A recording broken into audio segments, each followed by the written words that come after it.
Hello दोस्तों, आज बात करेंगे एमी ऑर्गेनिक्स के बारे में।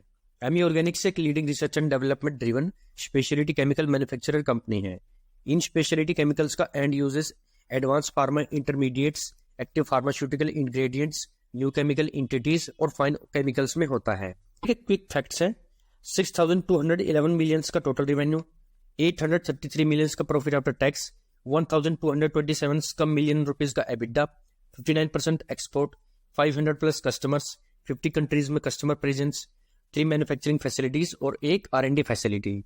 एमी ऑर्गेनिक्स के बिजनेस वर्टिकल्स हैं pharmaceutical intermediates, speciality chemicals, electrolyte additives, emerging market, import substitute, new chemical entities और CDMO, contract development and manufacturing organisation. Company के फार्मा इंटरमीडिएट्स का रेवेन्यू 84% है FY23 और स्पेशलिटी केमिकल्स का है 16%। टोटल प्रोडक्ट्स 500 प्लस है, जिसमें से 70 FY23 में ऐड हुए हैं। अब जाते हैं कंपनी की हिस्ट्री के बारे में। कंपनी की शुरुआत 2004 में एक पार्टनरशिप फर्म के रूप में हुई थी। 2005 में कंपनी को इफेक्टिव सेफ्टी, हेल्थ और इन्वायरमेंट मैनेजमेंट सिस्टम इंप्लीमेंट करने के लिए गुजरात गैस सेफ्टी अवार्ड मिला था। 2006 में कंपनी ने अपने आप को Ami Organics private limited group के रूप में सेटअप कर लिया था। 2011 में कंपनी ने इंटीग्रेटेड मैनेजमेंट सिस्टम इंप्लीमेंट किया था। 2015 में कंपनी का टर्नओवर 1000 मिलियन क्रॉस कर गया था और कंपनी ने 50-50 जॉइंट वेंचर में US में एक सब्सिडरी इनकॉर्पोरेट की थी। 2016 में कंपनी को ISO 9001:2015 और ISO 14001:2015 सर्टिफिकेट मिले थे और कंपनी को DSIR अप्रूव एक R&D यूनिट भी सेटअप कर ली थी। 2017, 2018, 2019 और 2020 में कंपनी ने capacity expansion, additional products launch, patent applied और वेरियस अवार्ड्स और न्यू प्लान भी सेटअप किए थे। 2021 में कंपनी ने अंकलेश्वर जांगड़ा यूनिट्स एक्वायर की और कंपनी ने 3 एडिशनल प्रोडक्ट्स पेटेंट किए। कंपनी ने इसी साल अपना IPO लॉन्च किया और कंपनी NSE और BSE पर लिस्ट हुई। 2023 में कंपनी ने बाबा फाइन केमिकल्स को एक्वायर किया सेमीकंडक्टर इंडस्ट्री में एंटर करने के लिए। कंपनी प्रोडक्ट्स की डिटेल्स है। Advance intermediates 185 plus products across 17 therapeutic areas. Chronic therapy focus है 90%, 50 to 90% ग्लोबल मार्केट शेयर है। स्पेशलिटी केमिकल्स नीच KSM की स्टार्टिंग मटेरियल फॉर एग्रोकेम और fine chem companies, paraben and paraben formulation, salicylic acids और दूसरे chemicals जिनका use dyes, polymers, cosmetic, agrochemical industries, animal feed और personal care industries में है। न्यू सेगमेंट इलेक्ट्रोलाइट, जिसका यूज न्यू स्टोरेज डिवाइस के cell की मैन्युफैक्चरिंग में होता है। कस्टमर्स अक्रॉस जियोग्राफीज, कंपनी के कस्टमर्स की presence north America, south America, Europe, Israel, India, China और जापान में है। कंपनी का एक्सपोर्ट रेवेन्यू परसेंटेज है FY20 में 1100 मिलियन रुपीज, FY21 में 1757 मिलियन रुपीज, FY22 में 3010 मिलियन रुपीज और FY23 में 3639 मिलियन रुपीज। कंपनी के टॉप 10 कस्टमर्स का FY23 रेवेन्यू परसेंटेज है 58%। कंपनी के कस्टमर्स जिनका एसोसिएशन लास्ट 10 ईयर से वो है 13 और कंपनी के कस्टमर्स जिनका एसोसिएशन लास्ट 5 ईयर से वो है 50। कंपनी ने कस्टमर्स के साथ लॉन्ग टर्म रिलेशन बिल्ड किया है अक्रॉस लार्ज डोमेस्टिक और MNCs के साथ fast growing market globally. Company के कस्टमर्स का बेस डाइवर्सिफाइड है। कंपनी के FY23 sales export percentage across countries है। Italy 14%, Finland 34%, Spain 19%, Israel 18%, China 6%, Germany 4%, US 3%, Japan 1% और अदर 1%। कंपनी के की customers advance pharma intermediates, generic में ऑर्गेनिक, ल्यूपिन, सिप्ला, सन फार्मा, ओरोबिंदो, हेट्रियो, जाइड्यूस, मेडिकेम, डॉक्टर रेड्डी और लोरोस लैब्स। इनोवेटिव में बेयर, एंजेलिनी फार्मा और फेर्मियोन। स्पेशलिटी केमिकल्स में Mallya, Reliance Industries, Bayer, Huntsman, Sharon और cosmetic etcetera. Manufacturing facilities, company के मैन्युफैक्चरिंग यूनिट्स का टोटल लैंड एरिया है 75,892 स्क्वायर मीटर, जिनकी इंस्टॉल्ड कैपेसिटी है 6060 metric tonne per annum. Company के मैन्युफैक्चरिंग यूनिट्स अंकलेश्वर, जांगडिया और सचिन में है, जो गुजरात में स्टैब्लिश हैं। कंपनी के manufacturing units ISO, SA, GMP और FD अप्रूव्ड है। कंपनी की इन मैन्युफैक्चरिंग फैसिलिटीज में वेल इक्विप्ड मशीनरी और इक्विपमेंट्स हैं। R&D research and development lab, company के R&D लैब का एरिया 23,681 स्क्वायर फीट है और DSIR department of scientific and industrial research approved है, जो गुजरात के सचिन में है। R&D lab full dynamic instrument supported है। R&D टीम में 120 प्लस मेंबर्स हैं, जिनमें 16 PhD, 30 इंजीनियर्स और 74 मास्टर बैचलर डिग्री होल्डर है। R&D टीम का फोकस है new product development, new chemical entities product, CDMO process improvement और innovative and new ways for process of products. Patents, 14 patents file किए हैं, जिसमें से 4 पेटेंट ग्रांट हो चुके हैं, 2 पेटेंट अंडर पब्लिकेशंस में है और 8 पेटेंट अप्लाइड किए जा चुके हैं कंपनी द्वारा। R&D एक्सपेंडिचर जो FY20 में 86 मिलियन रुपीज था, वो FY21 में 65 मिलियन रुपीज, FY22 में 70 मिलियन रुपीज और FY23 में 77 मिलियन रुपीज पहुंच गया है। बात करें R&D expenditure as percentage of revenue की, तो वो है FY20 में 4%, 21 में 1.9%, FY22 में 1.4% और FY23 में 1.3%।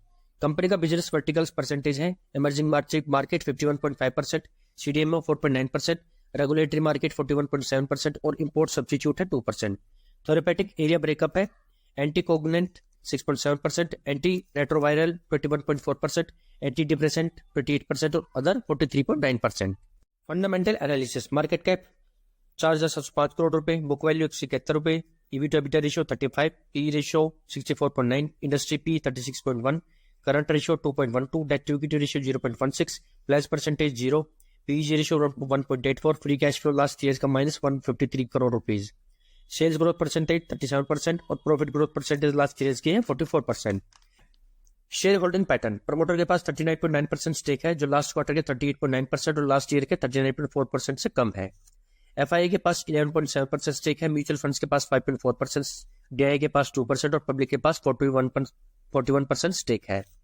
अब जानेंगे कंपनी के फाइनेंशियल्स के बारे में। Revenue from operation, advance intermediates जिसके CAGR ग्रोथ FY22-23 है 31%, स्पेशलिटी केमिकल्स के CAGR ग्रोथ 137% है between FY22-23। Total revenue growth CAGR है FY22-23 37%। बिजनेस वर्टिकल रेवेन्यू है FY20 pharma intermediates 97%, speciality chemical 3%, FY21 pharma intermediates 95%, speciality chemical 5%, FY22 pharma intermediates 82%, speciality chemical 18%, FY23 pharma intermediates 84% और speciality chemical 16%। Export revenue FY20 में 1100 million rupees, FY21 में 1757 million rupees, FY22 में 3020 million rupees और FY23 में 3640 million rupees.